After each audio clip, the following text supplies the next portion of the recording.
Ngikubingelela mbukeli ngiphinde ngamukela kwesimanje sikulethela zona indaba efika ngaso ke isikhathi ke uDr Dlamini lapha ke umzimba okhalimali ke naye uyakhala ngempela ke ngomthetho ke othe waphuma lapha ke eSouth Africa obhekene ke nabo ke amadoda njengoba kushiwo ukuthi ngempela ke usungakwazi ke khona ke ukushintsha ke isibongo somuntu wesifazane kube ngesakho usithathe usisebenzise sona lokho ke abantu ke abaningi bakhala ngokuthi ke lokho kuzovele kwenze ke abantu bale ngaphandle bekwazi ke ukuthi ke bethole ke izibongo zangapha ke eSouth Africa mangabe ke bephuma kulamazwe ke angaphandle mbukela awuye lapha na ke comment section sizokuthi wena owakho umbono uthini ngawo ke lo mthetho wokuthi ke usungasithatha ke sona ke isibongo somuntu ke wesifazane mangabe ke uzogana mbukeli ke awuye lapha na ke comment section nansi ke kodwa ke ne video yakhe ke lapha na ke umzimba okhalimali ngempela ekhala ngawo ke lo mthetho siyabonga.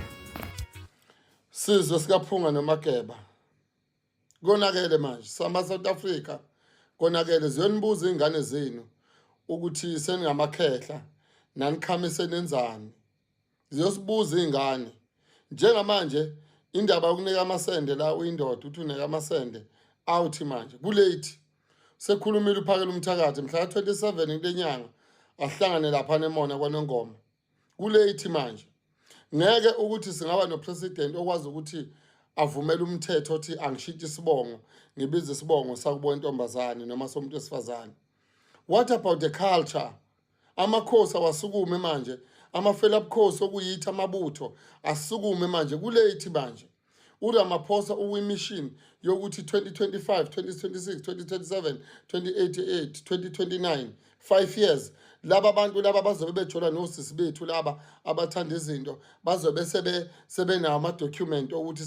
sebe qualify noma sebehlalile more than 5 years la bese benikwa ama document emva kwalokho laba abantu basiphathe lapha njengoba besiphethe emadolobheni yonke indawo uma ngabe ma South Africa manje ningaboni ikakhulukazi la kwaZulu Natal ake ngibhekise la kwaZulu Natal uma sohlala madoda sineka amasende kulate manje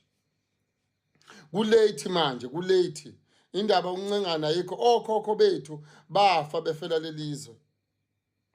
kulate manje mhla 2027 insizwa nensizwa yalapha kwaZulu ayiphelele le kwaNongoma eMona lapha siyohlangana khona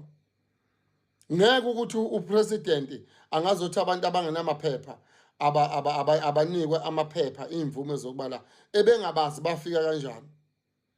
nina abantu beANC upresident wenu lo uRamaphosa ukuyimission yokudestroya iSouth Africa iphathwa ama foreigner and manje ngakuboni lokho ngenze nikubone niyokhala nikhalela ingane zenu abanye babulawa indlala yikho bekhosoza lapha engceni kaRamaphosa yini lokho encengwa yena lokho encengwa kwenziwa yonke lento le izo destroy ngoba izwe liyafa phela manje sengoshintsha isibongo mina ngibiza isibongo somuntu wesifazane wawezwa play. What about our culture ezengunisi? What about usiko lwethu? I-religious yona ithini nezenkolo ithini? Kulate manje mangingaboni izwe ukuthi liyahamba. Sibhizi silwa sodwa lapha ama-political parties left and right kuyali yini ebangwayo ngoba thina ngabe siyahlangana sibe into eyodwa sikhuluma izwe linye.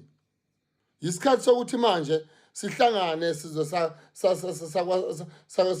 South Africa noma ngisibe specific kwaZulu Natal singadlala ama politician nje esichaphaza nje esichaphaza mhla 27 eMona lapha kwaNongoma insizwa iphelele khona lapha.